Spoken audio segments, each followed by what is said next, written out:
عليك. السلام ورحمة الله. 3-1 الشوط الأول. ماني فلوس. شلون فلوس؟ خير فلوس يا أخي. شوف كم اندفع. كيف مستوى الشباب اليوم؟ الشباب كويس، الشباب يلعب على إمكانياته، ما عنده أكثر من كذا، ما في خيارات، ما في فلوس، ما في دعم. اللي اختار دعم ناديه نادي في هامش التاريخ. لما تبغى ادعم نادي قلب التاريخ. النادي شباب يحتاج فلوس، مو عشان يبني تاريخ، عنده إرث.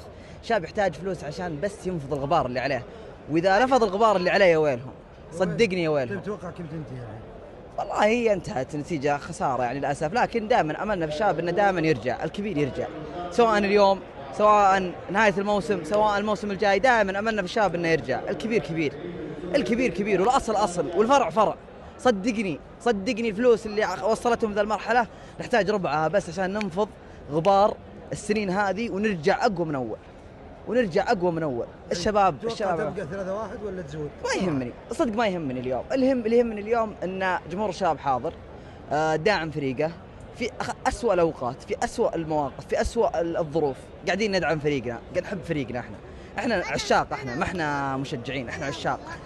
ولد اختي جاي من جدة، قاعد احاول اخليه شبابي، لكن هو اختار الفلوس. الهلال دائما يفوز في اي مرحلة. ايوه. والحكم قاعد يساعد الهلال. صحيح.